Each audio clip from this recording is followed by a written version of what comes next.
Hey guys, this is BiXX. Welcome to Mentoring Monday. Today I'd like to talk about one of my favorite topics, one that I constantly preach to people in my life. In fact, I bet I say this nearly every day. It's a philosophy that if you understand it and you use it, it can provide powerful and positive changes to your life. Life belongs to the askers. So let's talk about what this statement means and why it's so effective. To best understand this statement, I'd like to start off by talking about some basic human behavior traits and human needs. Once you understand why people really want to help you, this life belongs to the asker statement will make a lot more sense. Most people feel really good when they're helping someone. My experiences have taught me that when I'm helping someone, it gives me a sense of purpose and a really good feeling inside. Helping others directly activates a brain region that's previously been linked to parental care behaviors. At the same time, activity in the amygdala, a brain structure associated with fear and stress responses, is lowered. People that help and genuinely enjoy helping get a helper's high. The psychological theory being that giving acts of kindness produce a natural, mild version of a morphine high. Try to notice how you feel when you're helping someone. It gives you a sense of accomplishment, a sense of purpose, and you even forget about your own problems. Of course it helps when the other person is appreciative of your help and thanks you for it. Personally, I've become very dependent on this feeling I get from helping someone. So if we understand and believe that most people want to be empowered to help us, how do we get help? To receive help, quite often you must ask for it. It always surprises me how often people think others are mind readers. Well, nobody would help me, I would often hear. Did you ask for help, I would say? People are not mind readers. If you need help, you must ask for it. How do I ask for help? I have found that if you start off your request for help with a very simple and powerful question, could you please help me? This empowers the other person and drops their built-in defense mechanism. This question disarms them. You've empowered them to help you. Most people enjoy being in this situation and will try to fulfill what you're asking them to do. One more thing about asking for help.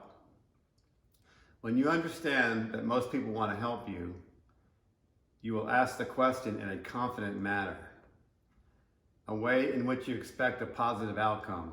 Have you ever heard someone super negative and not very confident ask the question, "You wouldn't want to help me, would you?" That sounds terrible. Ask the question like you expect the outcome to be positive. This works in all aspects of your life. Before the COVID-19 pandemic, my wife and I checked into an American Airlines kiosk. The system wanted to charge us $44 to sit together. I felt that was pretty ridiculous, actually.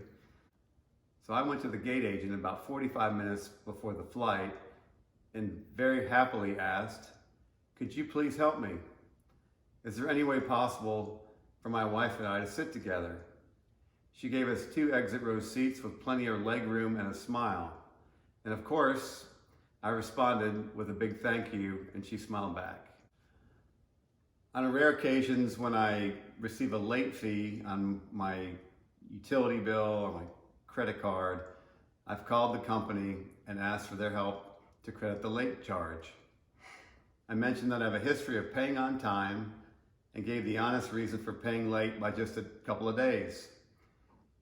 In every case, I was given a credit. Now, of course, you cannot be a constant late payer to get this consideration. Make sure you're clear about what you want. Be transparent. Don't beat around the bush. Make sure you clearly understand what you want so you can ask for it.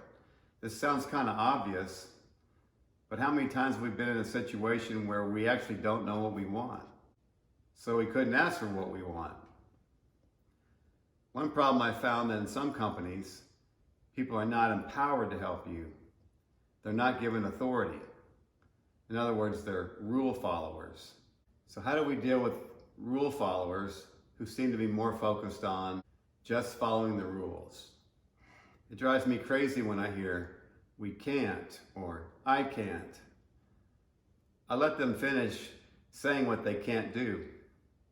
I even named a BiXX track, "Yes, I Can," because that's how I think.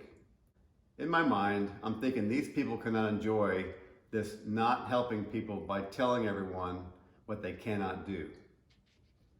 Maybe some do, but sadly, they probably do not enjoy anything they do in life.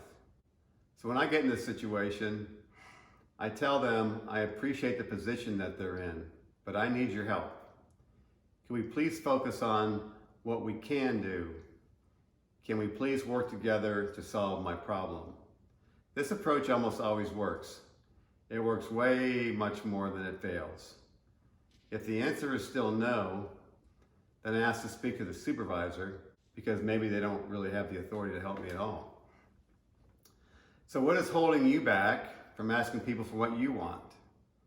Wayne Gretzky, the greatest hockey player who ever played the game, said, "You miss 100% of the shots you never take." Take a shot and ask for what you want. What's the worst that can happen? Nothing. You end up right back where you are now. In summary, if you want something in life, don't be afraid to ask for it. And ask in a way that empowers the other person to help you. This really works. Give it a try in your life. Shoot me a message on how it's worked for you.